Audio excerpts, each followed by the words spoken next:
Assalamualaikum. Hari ini Cik Noh nak masak ayam belengas yang viral, iaitu ayam goreng yang disalut dengan sos pekat, manis, pedas dan juga berkilat. Menu ni nampak simple tapi memang cukup bangkitkan selera sebab ada bau tumis bawang putih, halia, rasa pedas cili padi dan juga rasa daripada campuran pelbagai jenis sos. Bila kita gaul dengan ayam yang dah digoreng keemasan, sos tu memang melekat cantik. Makan pula dengan nasi panas, memang tak perlu lauk lain dah. Yang paling Cik Nom suka tentang resepi ni, bahan dia mudah je dan masak pun cepat siap. Mak-mak mesti suka ni. Cuma adalah beberapa benda kecil yang penting supaya bahagian luar tu lebih rangup. Sos pun lebih mudah melekat dan isi ayam masih terasa juicy. Okey, kita mulakan dengan bahan-bahan dulu. Bahan tumis, Cik Nom hiris halus 2 ulas bawang putih dan juga ambil setengah inci halia, racik juga halus. Kalau korang nak tumbuk guna lesung batu ataupun nak guna chopper pun boleh. Tapi untuk resepi ni, hiris halus pun dah cukup wangi. Bawang Holland, Cik Nom potong half moon. Ikut suka korang lah. Nak potong membulat pun boleh. Tapi sebab nak guna separuh aja, jadilah half moon.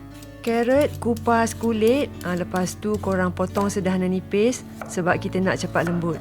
Sekejap je nanti masaknya. Kacang panjang, potong memanjang macam ni.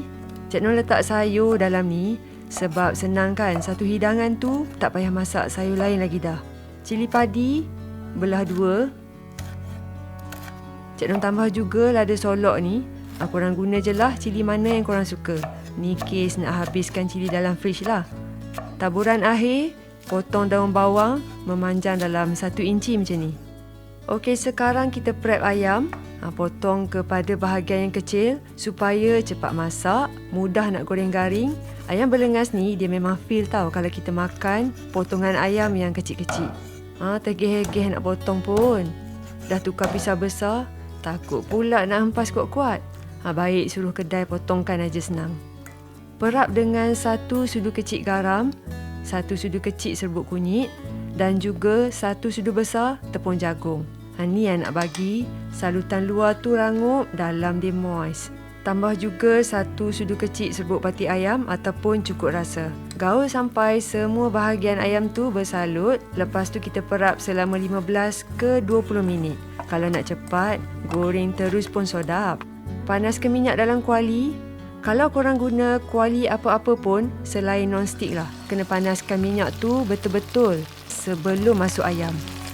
Masukkan ayam sesuai dengan kuantiti minyak. Jangan penuh-penuhkan kuali. Kalau penuh sangat, suhu minyak cepat turun. Ayam susah nak garing dan silap hari bulan dia melekat. Cik Nom turunkan api sederhana masa goreng ni supaya ayam kita masak cantik sampai ke dalam dan bukanlah luar tu cepat gelap tapi dalamnya belum masak lagi. Tengok, tak melekat kan? Goreng ayam sampai masak keemasan dan garing dekat luar. Bila dah cantik macam ni, boleh angkat dan teruskan minyak. Biarkan ayam tu jadi garing masa kita sejukkan. Nanti bila gaul, melekat elok aja dengan sos. Sekarang dah boleh masak dah dengan sos belengas. Keluarkan lebihan minyak daripada kuali, tinggal agak dalam 1 senduk aja untuk menumis dan boleh masukkan bawang putih dengan halia yang kita hiris tadi. Bau halia dengan bawang putih ni memang terus naiklah selera. Tapi jangan sampai hangit ya, pahit pula karang. Lepas tu masukkan ayam goreng tadi dalam kuali.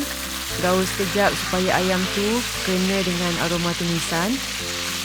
Sekarang masukkan 2 sudu besar sos tiram, 3 sudu besar sos cili, 3 sudu besar sos tomato dan 3 sudu besar kicap pekat manis. Ni Cik Nom agak-agak je. Korang boleh lebihkan kalau nak lebih berkuah. Kacau rata sampai semua ayam ni mula bersalut dengan sos. Sos akan jadi pekat, gelap sikit dan berkilat. Lepas tu masukkan carrot dan kacang panjang. Kalau nampak terlalu pekat dan susah nak gaul, tambah aja dengan sedikit air. Jangan banyak sangat, cukup untuk longgarkan sos tu supaya mudah bersalut. Kacau sampai semua bersalut dan sayur layu sikit. Last kali masukkan cili potong dan bawang Holland half moon tadi. Lepas tu gaul-gaul lah. Kita nak bawang tu masih ada rangup sikit bila makan. Cili padi pun tak nak terlalu lembik. Garam memang Cik Nom tak masuk lagi dah. Sebab perapan ayam goreng tu kan dah ada garam. Sos pun dah ada macam-macam dah. Rasa masam manis semua. Sebelum angkat, taburkan dengan daun bawang. Nampak menarik membuka selera.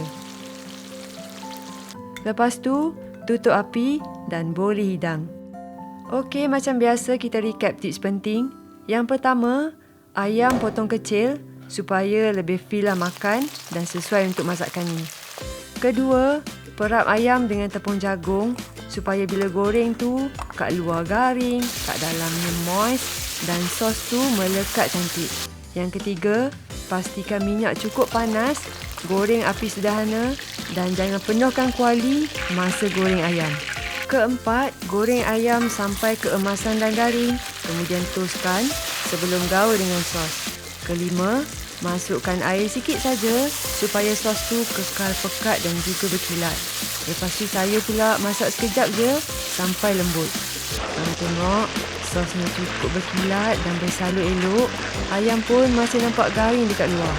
Ini memang sedap tau kalau makan panas-panas dengan nasi putih. Ada ulam sikit dengan telur dadah, dah cukup dah.